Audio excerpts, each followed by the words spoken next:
And welcome back, and a fascinating topic to cover here. We have Greg Gion, who is here from Medical Art Prosthetics, and the last time he was here, I was off to the side while he was talking to Janet and watching all of the wonderful eye transformations that he did. Now, Greg is an anaplastologist, and I said that because I can't say the other word, which is a prosthetist. Is that? No, perfect. Oh, really? I got it? I got them both. So I like anaplastologist 100%. maybe better. So we were looking at eyes last time. Now we're looking at ears, right? So, Right. All right, Right. so ear prosthesis. What's an ear prosthesis? Well, an ear prosthesis is basically an artificial ear. Okay, so it's made out of silicone, typically silicone rubber, just like this. You can handle that too if you've never seen one before. Wow. It's obviously not permanent. It's not implanted under the skin. It's actually something that the person would put on every day and then take off at night. It almost seems like something if you were making for a sci-fi film or someone needed something like Special effects? Yeah, Yeah. absolutely. It's closely related to that. Yeah, very, I mean, wow, high quality, I mean, very realistic. Yep. Now, why would someone need that? Why would someone need an ear prosthesis? Well, obviously people either lose their ear in an auto accident, or very commonly people have a skin cancer, basal cell or squamous cell carcinoma you might have heard of, Yeah.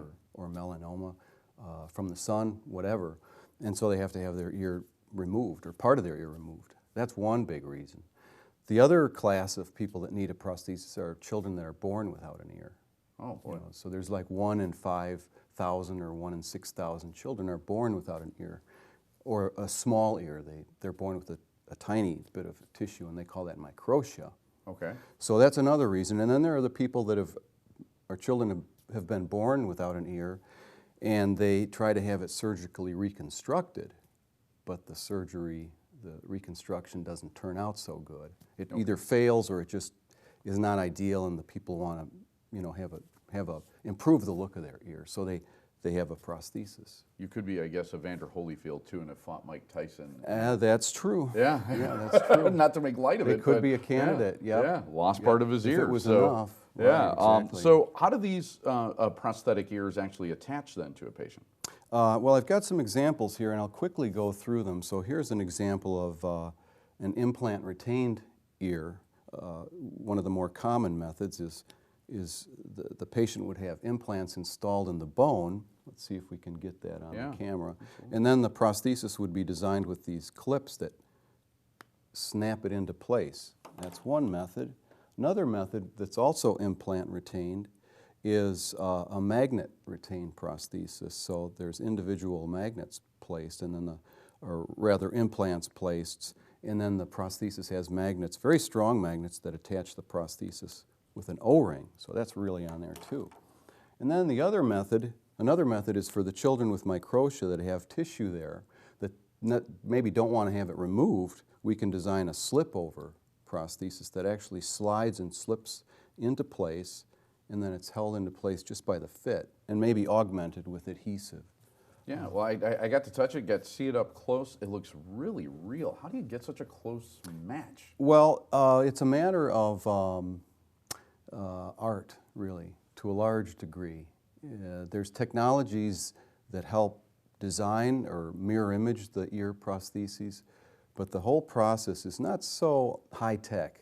To really get those accurate color matches, that really boils down to the artistry of it. And I have some images please, here, and I'd I like think to see those. You know, the pictures really are worth 1,000 words, so let me see if I can get those positioned for you so you can see those.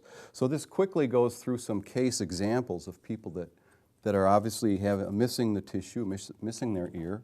And then this is an example of an ear fully rendered prosthesis. And then that's what that's going to look like in place. It looks completely natural. Yeah, we do all sorts of things to the texturing and the reflectivity to try to get a really natural match. Here's an example of an implant retained, the individual abutments. Back of the prosthesis illustrates the magnetic attachments, and then here it is in place. And amazing. Yeah, we can get them really, really lifelike. And then even down to the idea of creating fine hair. Hair, yeah. Yeah, and that we don't do that in every case, but it can be done. Terrific. I like to show this to Yeah. illustrate. This is such an important class of cases where people have had an ear reconstruction, like you can see here on the top, but they're not happy with the way it turned out.